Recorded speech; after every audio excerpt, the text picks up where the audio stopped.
Good afternoon guys and welcome to 5th Generation Hobby Shop. Welcome to another unboxing and testing. Ang video na ito para kay Sir Willie ng Cagayan. Ngayon ang ating re-review, quick review lang po tayo. Walther PPKS fully licensed by Walther. This is Umarex brand, blowback pistol, CO2 powered, chambered in 4.5mm steel ball. Bolitas po. Again, bolitas po ang bala niya.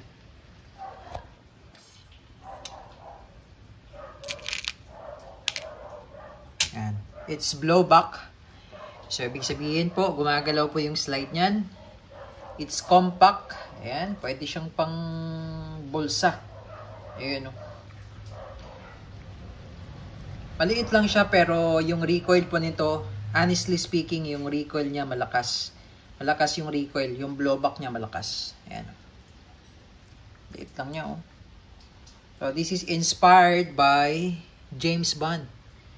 So, sa mga movie ni James Bond, ito yun. Walther PPK. Ayan. This is made in Germany po. Made in Germany. This is full metal po, no? Full metal. Gas, CO2 blowback. Ayan.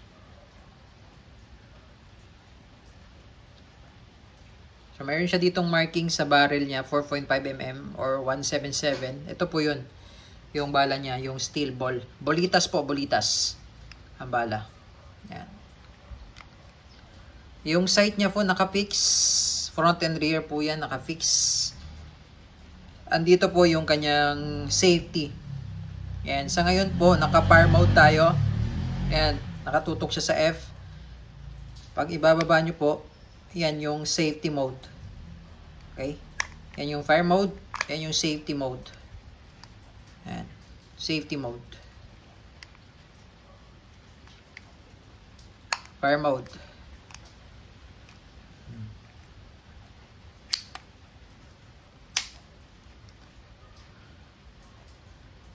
Yan. Ito naman po yung markings.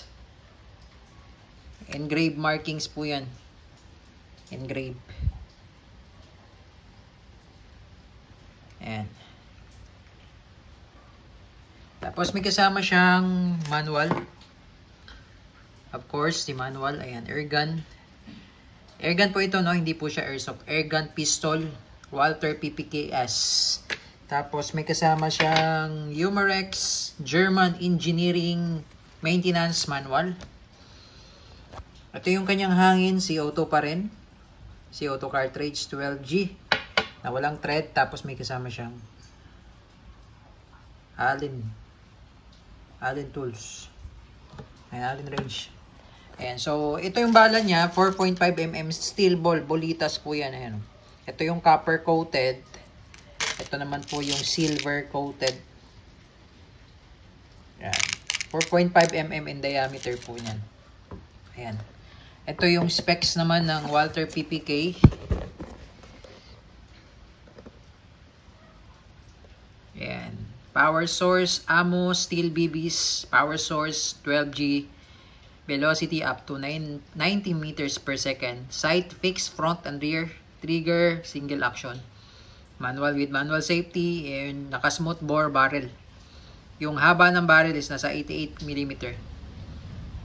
Yung weight niya ay nasa 560 grams. Yung haba mismo ng kabuuan niya ay nasa 155mm. So, it's a compact pistol.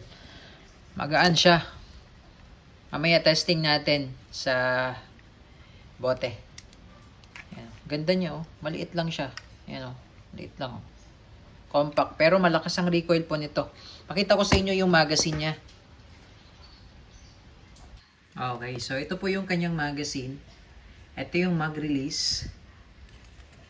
Yan, stick type po yung magazine niya. Ilang rounds po ba ito? Ito po ay nasa 15 rounder.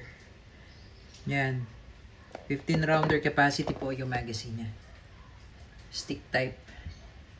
Yan. Okay. So, sa paglo-load po nito, ganito lang po. So, ito yung steel ball. Papasok mo lang siya dyan. Ayan. Ayan.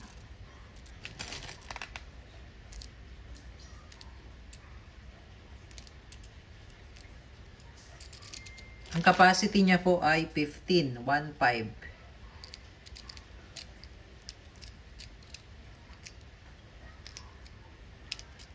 Ayan. Okay.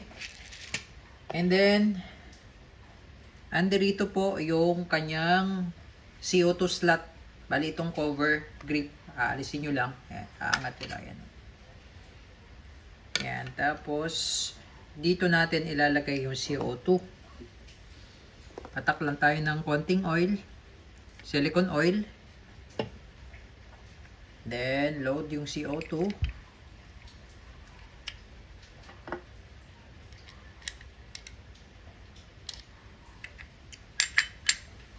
Ayan. Ang kagandahan nitong si PPK, pwede mo siyang i-stack muna. Ayan, no? I-stack ko lang muna yung CO2. Hindi ko siya higpitan, no? Ano lang, alalay lang, tamang higpit lang. Ayan. So, ire-ready ko lang. Ire-ready ko lang siya. Tapos,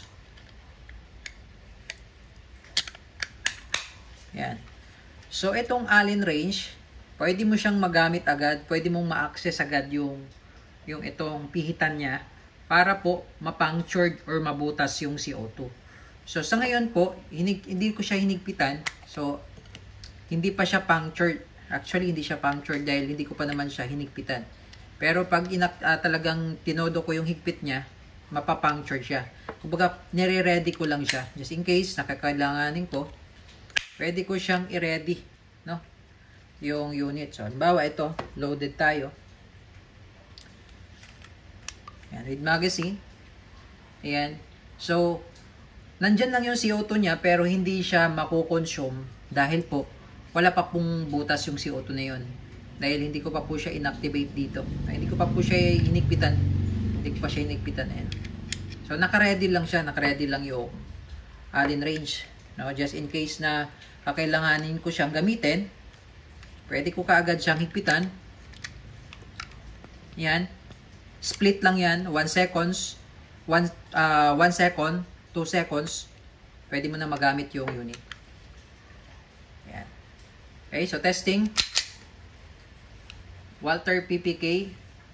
CO2 blowback. Compact siya. Kagandahan niya. Compact lang siya.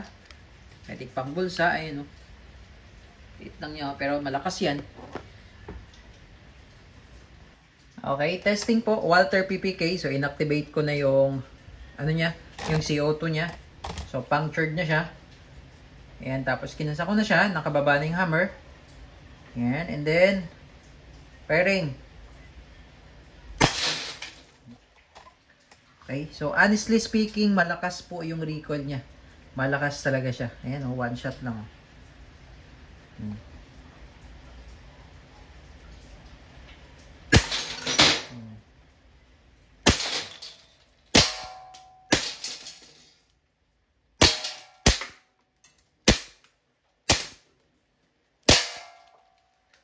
Ayan, so it's blowback. So nag-o-open slide din siya pag wala na siyang bala.